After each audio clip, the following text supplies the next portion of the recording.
Because YouTube didn't really exist at that time.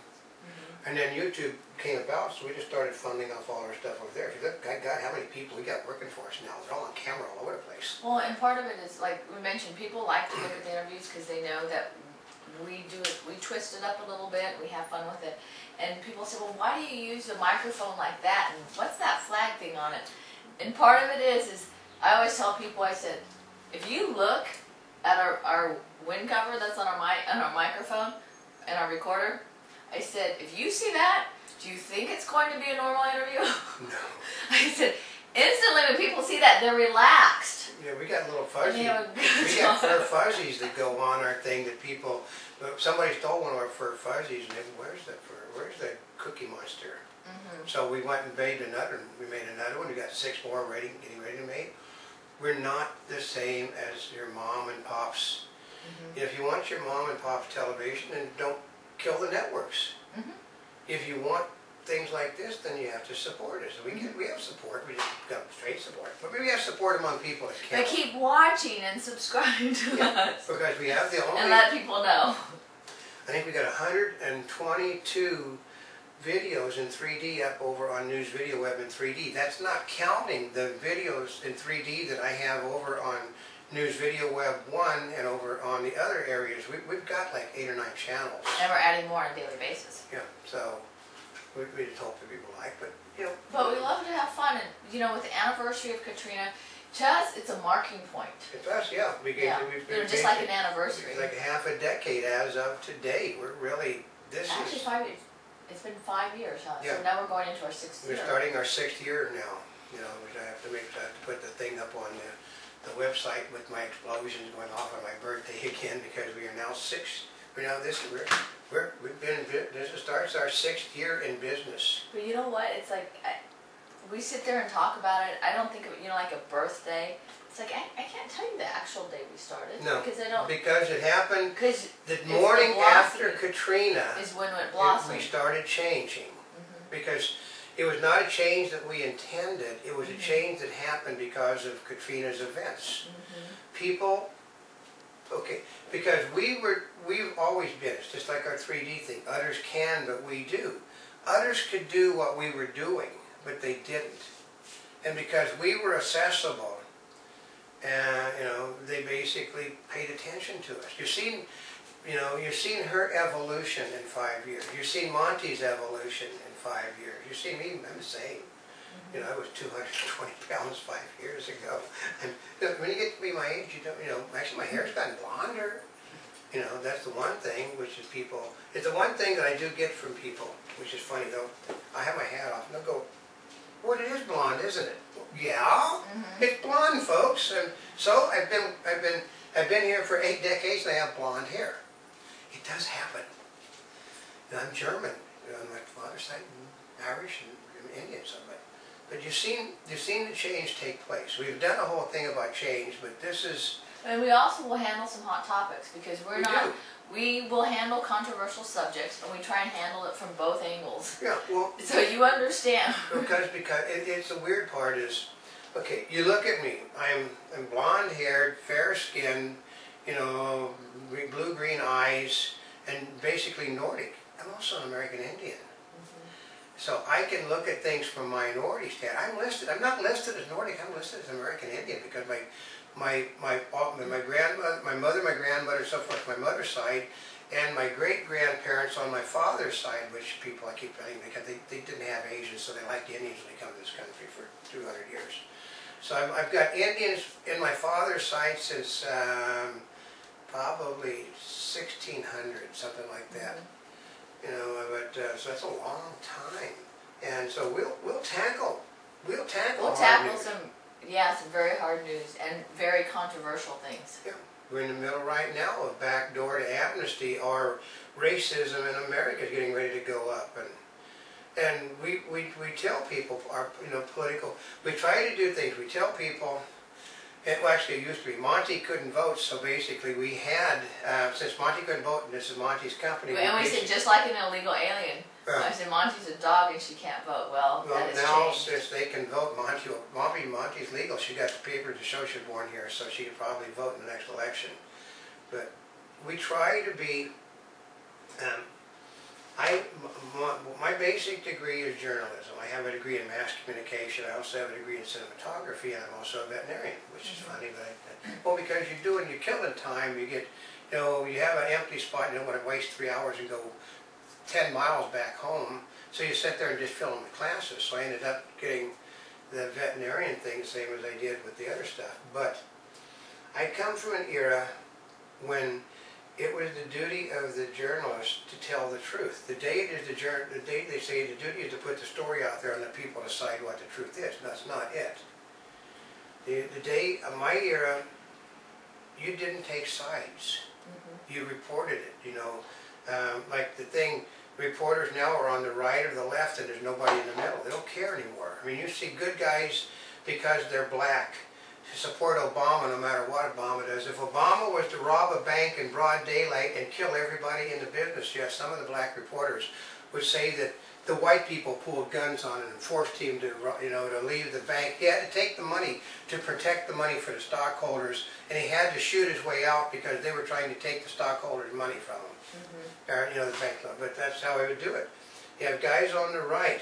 Well, this man is a socialist. What is a liberal Democrat? I mean, what else do you expect? That's news. But they're basically Glenn Beck. Okay, there would be no Barack Obama except for John McCain. There would be no Glenn Beck except for Barack Obama. And I will tell you, folks, the one that is coming next is going to be worse than anyone you've seen in the history of this nation, because they're going. If it's Hillary is going to try to undo everything Obama's done. They're going to call her a racist. If it's a Republican, they're going to go on a vendetta.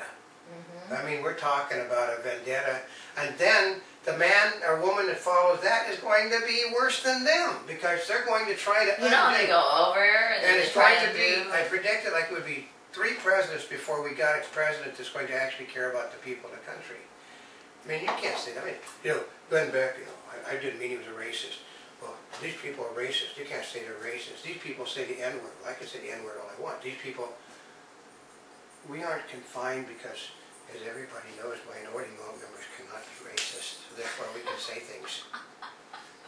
Well, and some of the other things is, like, we try to be progressive as far as technology, and because of the cinematography background. That's why we love, like, the animation and the 3D. And so, but we mix it in with news. Yeah, what's a pain in the ass to do 3D? I guarantee you, to do old cam every day in 3D is a pain in the butt. We also have, we have news video. I have to sit there and we sit there and do her interviews are almost exclusively in 3D, but they're shown in 2D. But we're doing them in both. We do them in both, but it's slower to get to 3D up, so the 2D is always in advance. But we have a news avatar. We have an avatar on our front page now that tells you what happened yesterday. And our motto is yesterday, today, and tomorrow. Yeah, or we're here yesterday, today, and tomorrow. And part of it is, I thought about it the other day when I was sharing with somebody. I said, you can get yesterday's news today. Yeah. Which sounds kind of funny. You're going, what? Yeah. But you can, because where else are you going to find what happened last week? Unless you save the newspapers, you can get it from us. Because it's all on the internet, and it's syndicated. And the secret to the internet is like the Library of Alexandria. It is archival. Yeah. Most of the people go to the internet to look for things that happened yesterday. And what happened yesterday will be there today, and tomorrow's news hasn't been done yet. Yeah. But it is why we're here yesterday, today, and tomorrow. We're also here in 3D. We got news avatar. We got 2 new cameras. We're going to have. We're anxious for those. We're going to have another month, sometime this month or October, we're going to have a brand new low light camera. That'll be fun. And then we're going to have a true 3D camera in October, November. Yeah. And more portable sound system. We're going to have Bluetooth. We're going to be able to, instead of having, we're locked to our sound system. The wireless we have, we're locked to being so far away.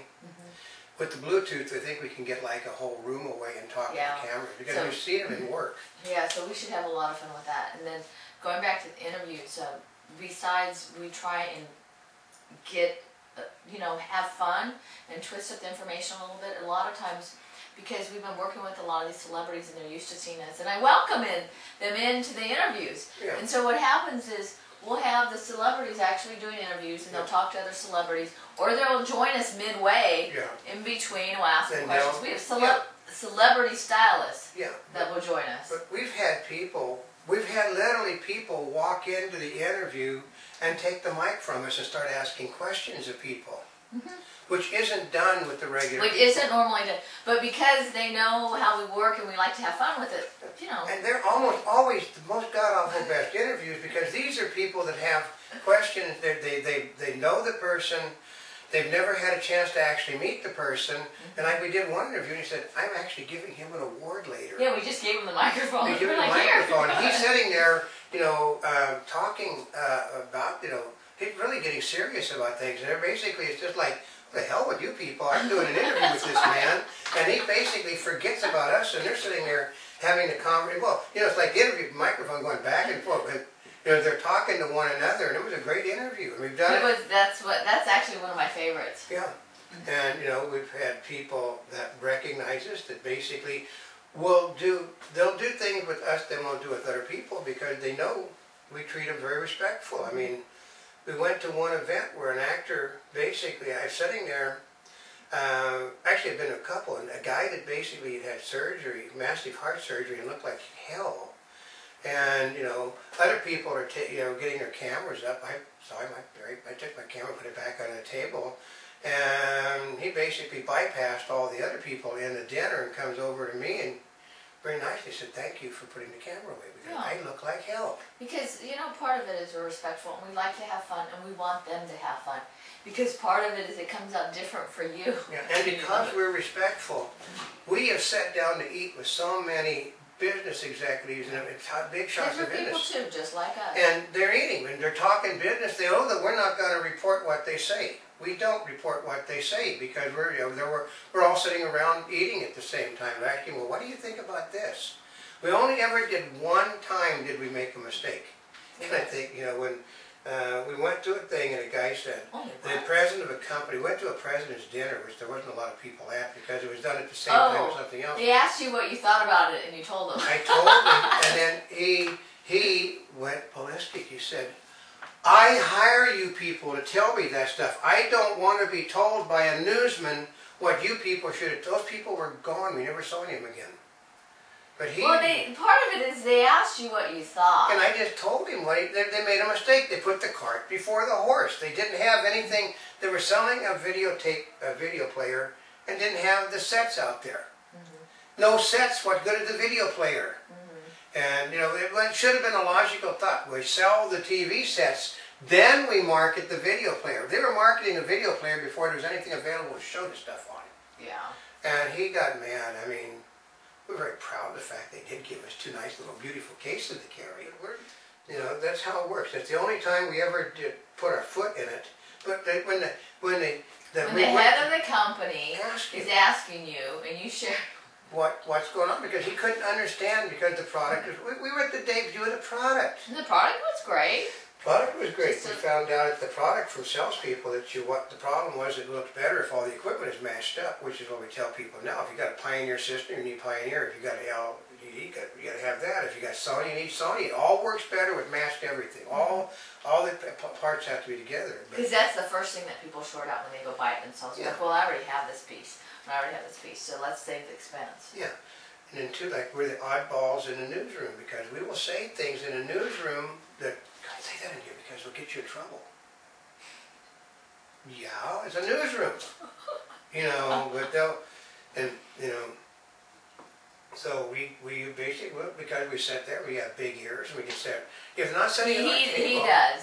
If they're not, really big ears, if they're not sitting at our table, and they're bad-mouthing the business that they're at, then I'll tell people.